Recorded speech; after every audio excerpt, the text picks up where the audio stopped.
Old money and old secrets in an estate. Margaret, our lifelong housekeeper, met me at the door. Her eyes were red from crying, but she managed to smile warmly despite how deeply Dad's death had affected her. When Miss Isabella arrived earlier, she helped me remove my coat and took some documents from your father's office. I know I answered quietly, but she didn't find everything she was looking for. So I went upstairs to Dad's study, my footsteps resonating on the marble floors, and the room smelled of leather-bound books and mahogany. The vault was concealed by a sizable Picasso original picture that Isabella had always maintained would look better in her stylish downtown apartment. Loft, the key fit flawlessly, and the interior door clicked open. I discovered a pile of documents. A note written in Dad's exact handwriting with a little flash drive. Ella, my dearest, if you are reading this, Isabella has already taken the initiative. If you're reading, it started, my lovely Ella. After that, Isabella took action.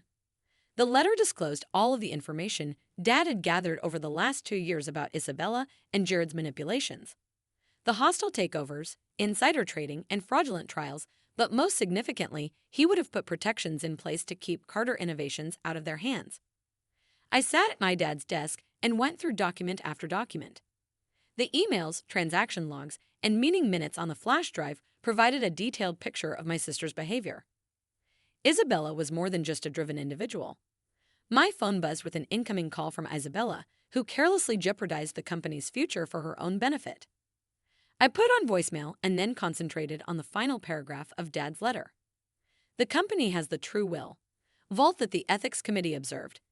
Isabella will attempt to suppress it by using Jared's contacts, but she is unaware of the failsafe. Do you remember the code? Pulled at the corner of my mouth when I remembered the series of numbers that Dad had forced me to memorize when I was younger. At the time, it had always seemed like a game, but now I knew he had been preparing me for this. An hour later, Dr. Hayes showed up with her own set of files. The board is ready, she said, placing her laptop on the desk and saying, they're waiting for your signal. I nodded and pulled up the prepared email, which contained just enough evidence to show Isabella the truth without giving everything away. I told Amelia to send it, and when Isabella opened it in her penthouse, I could almost see the panic on her face as she looked through the attachments. The trial's concealment of the OR accounts and the proof of her shady activities, including the Blackwood transaction. You're bluffing. Those documents may easily be phony, she responded quickly. Your birthday, which you've been telling everyone is different for years, is the code I typed back into the company vault. An hour later, my phone rang again, and it was Jared. He said, whatever you think you're doing, his lawyer's cool demeanor slipping, it won't work. We have witnesses and signed contracts. You have perjury and fraud. Isabella had lied about her age to maintain her image of youthful brilliance, but Dad had used her real birth date to set the vault code, something only the three of us knew. I interrupted Dad, who was fully aware of your plans. He had recorded everything, including your private meetings with Blackwood's executives and the amount you paid them to sell out. Silence reverberated over the phone line. Then, I asked, what do you want from a board meeting tomorrow morning? Victoria must be present, and if we decline, I looked at the pile of documents on Dad's desk, which contained years' worth of evidence painstakingly gathered during his last months while posing as the alien patriarch. These go to the SEC, the FDA, and all of the nation's major news outlets. After hanging up, you make your decision. As I climbed into my father's leather chair and ran my fingers over the weathered armrests. He had spent countless hours here transforming Prescott Enterprises into something significant by creating life-saving technologies rather than only pursuing financial gain. You have made him proud. He always claimed you had his heart and his resolve, Emily added as she brought in a fresh cup of herbal tea from the doorway. I grinned when I recalled how Victoria had made fun of my sense of duty and my demand on moral behavior.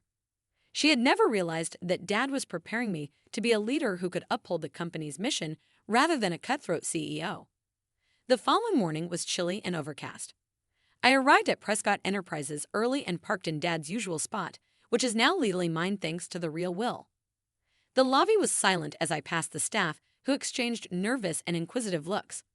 They had watched Victoria's power struggles over the years and had seen her rise to apparent victory. Now they were about. Victoria and her husband Daniel were seated like royalty at the far end of the boardroom, which was full when I walked in. The other board members were all sitting stiffly, their faces hidden behind neutral professional masks. They had all received a few documents from Dad's files, just enough to understand what was at stake. Victoria sneered, her tongue cold. What is this area? In an attempt to contest the will, I took Dad's seat at the head of the table. No, Victoria, this is about preserving Prescott Enterprises from those who would destroy it for their personal gain over the course of the next 2 hours or a pivotal moment. I slowly presented the facts, observing Victoria's reaction as each new document. The fake clinical trials, the concealed safety reports, the shell companies was shown on the screen. However, it was her father's video message that really broke her heart. His face was haggard but resolutely captured in a matter of weeks. I am issuing this statement in light of the attempted hostile takeover of Prescott Enterprises prior to his death as its founder and CEO. Dad's voice remained firm as he recounted every dishonest tactic, betrayal, and unethical decision Victoria and Daniel had made. He named names, referenced documents, and gave end dates, all of which I had safely stored in multiple locations. Victoria's grip tightened on the table, her fingers turning white. I said softly, "You need to hear this. We all do." Dad also added, "I have amended my will to ensure Prescott Enterprises remains true to its founding values. My daughter ARA will take over the company's management as soon as I pass away."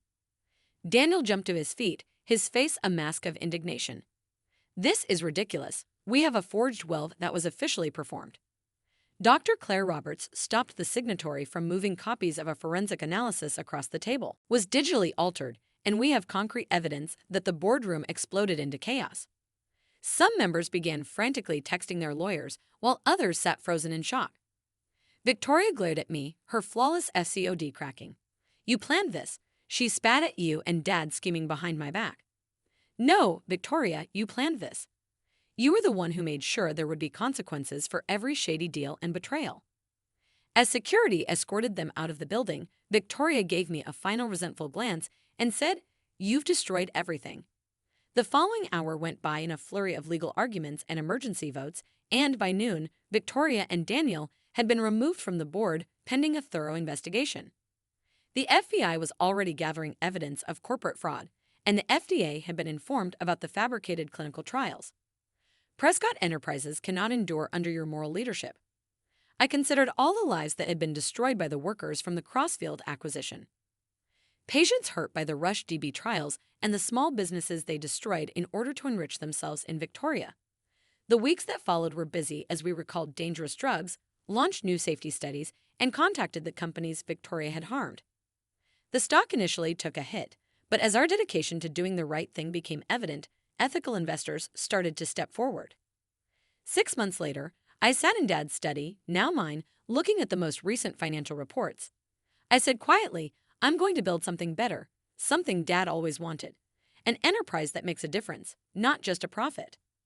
Prescott Enterprises was flourishing, with our recently authorized cancer medication demonstrating encouraging outcomes from trials that were handled responsibly. Rehiring former staff members of the Crossg family has strengthened our research division. The community center has reached AB. Emily brought in my evening tea and placed it next to a framed picture of my dad when he was at his best. She smiled and said, "They want you to host their charity auction again." I said yes, remembering how Victoria had always minimized Dad's community efforts and how we should double our donation this time. That evening, as I was about to leave, I noticed a small package on my desk. Inside, I found a key and a note written in Claire's handwriting. While going through the old records, I discovered that it opened your dad's personal safe deposit box at National Bank, which I thought you should have. The box contained a journal with Dad's thoughts, hopes, and dreams for the company's future.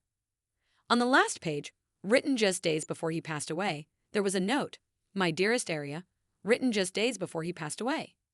Victoria never understood that money and making a. You're reading my journal because you've demonstrated that you have the strength to lead with both your heart and your head. I'm very proud of you, my daughter. Take care of our legacy, love. Differences don't have to be mutually exclusive. Father, I felt the weight of his words as I closed the journal. Victoria had thought she would inherit everything from that forged will, but she had never realized that Dad's true legacy was not only in the business. Prescott Enterprises would prosper not in spite of our moral principles, but because of them.